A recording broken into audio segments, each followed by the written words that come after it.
Hello, my name is Kaja Veilleux, and I would like to welcome you to Thomaston Place Auction Galleries. And we are excited to have you for our Autumn Majestic sale. This sale is in November 12th, 13th, and 14th, and we have a 2-week preview so people can come in, look at the pieces, get the descriptions, the measurements, and everything that they need. We have online bidding from 4 platforms. One is Thomaston Live, Live Auctioneers, Invaluable, and Bid Square. We also have multiple phone lines that people can bid on the phone, or you can come and preview and fill out an absentee bid sheet, and we will have someone execute a bid for you. We always are lucky enough to accomplish getting very unusual, valuable, and rare things, but this one is a compilation of incredible stuff. Anyway, I hope you can come to the sale. This is going to be a real eye-opener. We welcome you to come. Friday, we are so excited to sell the Frank Cowan collection from Patterson, New York. This man was one of the leading American advertising photographers in the 70s and 80s and had exquisite taste for ancient furniture and Chinese antiquities. We're going to start over here. Can you imagine walking into this early 18th century house and every item in it is 18th century, 17th century, 16th century.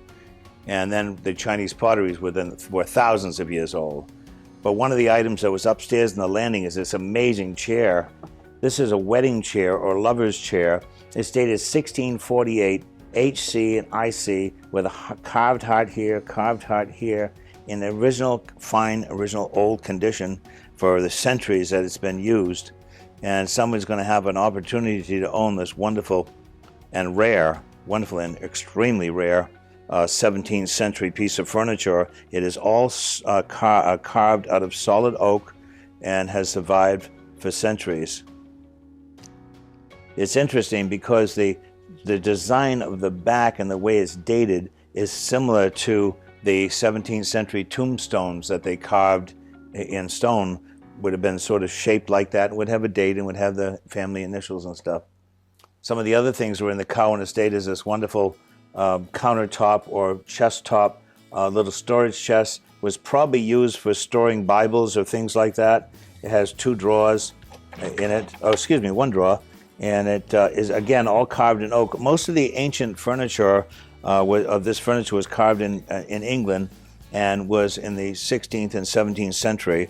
This piece is sitting on a wonderful coffer, they call them, and you'll notice it's all hand carved in oak. You had to be extremely talented, and with no machine tools in this period. This is all done with hand tools and would have taken weeks, months, or years to make.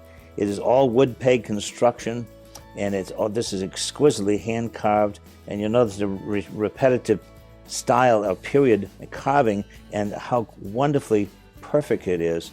The background is all punch decorated. In other words, you had to take a little punch and keep tapping it to get all these little dots in here and all this carving around it.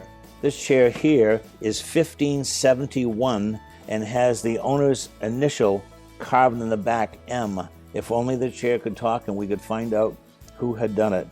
You notice the style of the top of it's very interesting.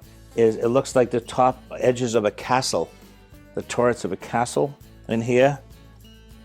And years of sitting and wearing on the arms in original old patina and color.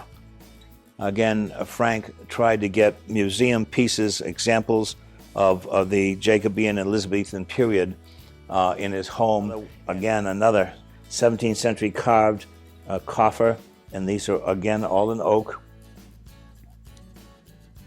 Over here is a wonderful little ladies or man's writing desk, a little traveling writing desk with drawers. This one is dated 1672 and it has the initials AL in it. Again, all hand carved, would have taken months to make. This little piece is probably the oldest piece in the group. I believe it's 14th century, and it depicts a sort of a stylized recumbent lion, again carved in oak, and would have probably been a medallion that was used as ornamentation in a house or possibly even a church. Look at these. This is English needlework or stump work, and one of these pieces right here is they are putting Moses into the rush, the famous parable about Moses. It's dated 1603 and still in beautiful, fine condition. All of these are 17th century embroideries. This one has trapunto work and embroidery on that 16th and 17th century. These are all quality pieces that you would see in the great museums in Europe or England. This, I don't know how this survived. This is a 17th century all silk stitch work with Queen Elizabeth on it.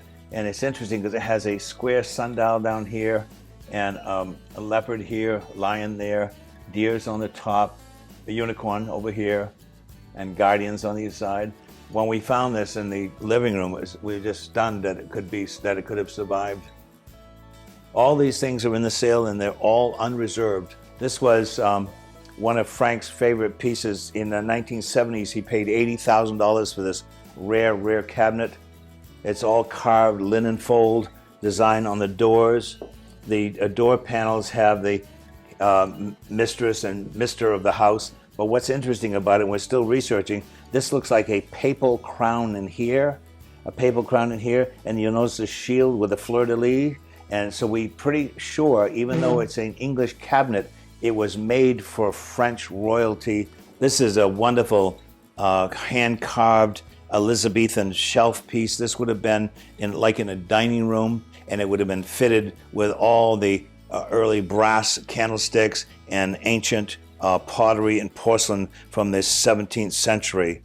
This piece was in the great room of the house, and it was filled. We took off about 50 pieces of archaic era Chinese pottery and porcelain. It was amazing stuff, which is going to be the second part of the Frank Cowan estate. This table is interesting. This was upstairs in the house, and we couldn't get it through the doors. And then we realized it was actually designed to come apart so it could be moved. When you move these blocks, there are panels behind with these early hand-forged bolts that hold this table together. So this table was designed to be able to be taken apart and moved. Quite a rare thing right there. This would be 17th century also. So there's a numerous amount of great 17th century pieces in this sale. These pieces here were decorating the house. These vessels are from the 16th century, these solid bronze vessels. Can you imagine making these things with no modern equipment? This was a handmade pewter piece. This was to giving medicine to someone that was ill. This would be 16th or 17th century. This thing is like 14th century, this wrought iron piece here. It's a brazier. This one here, another one here. You'll notice they use clever. There's little feet on this one to look like feet, and the head of a serpent on here. Again, 16th or 17th century. These maps were from there. One of these is dated 1610, so early 17th century. Quite a collection. These first cases right here from the Cowan estate, scattered throughout the house in cupboards, in closets, on that big shelf that I showed you, with these incredible things. These are the archaic or Neolithic period. It's pre-1500 BCE, and this is all Chinese, handmade, hand-decorated pottery pieces, wonderful examples of antiquities of the finest kind of the Chinese era. This cabinet here has several examples of a Warring States period, and one of my favorite figures is this little guy right here. That's a Warring States offertory figure, and how those things survived is just amazing. This little coach up here with the oxen, this is from the Han Dynasty. That's 206 BCE to 220 BCE, so we're talking thousands of years old here. A lot of these were probably in ancient tombs and were excavated out through the years and brought back to America from England and everywhere else that they were found. This Chinese Jin Dynasty gray pottery relief plaque of a portrait of a woman. The Jin Dynasty is 265 to 420 CE, and Frank made a point to collect fine examples from all these periods. Very expensive to find these things back in the 70s, 80s, and 90s. This is Sung Dynasty funerary offering urn, and the Sung Dynasty was from 960 to 1279 CE. and they're only a couple thousand years old now. This case has examples of the Yuan dynasty, which is 1279 to 1368 BC. This is called a Chizu painted dragon and phoenix jar. Very, very rare. It has a dragon decoration on here. And amazing how this stuff survived. The Ming Dynasty is 1368 to 1644 CE.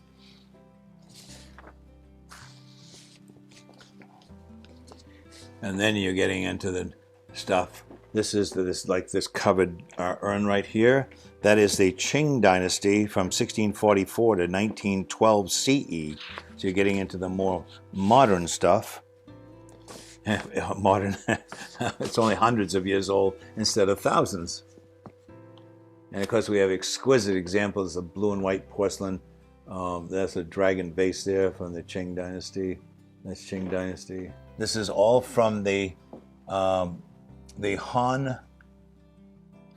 Hanyang horde when they found all of this. This is all under the ocean in a shipwreck. All this Vietnamese pottery. All these wonderful little figures. There's fish and turtles and frogs and bird-headed vessels that spout with spouts. And very, very rare to find these things. And this extremely rare moon flask right here. Look at the coloration on that. It has that wonderful violet red and the blue streaks going through it. That's a rare, rare, rare moon flask.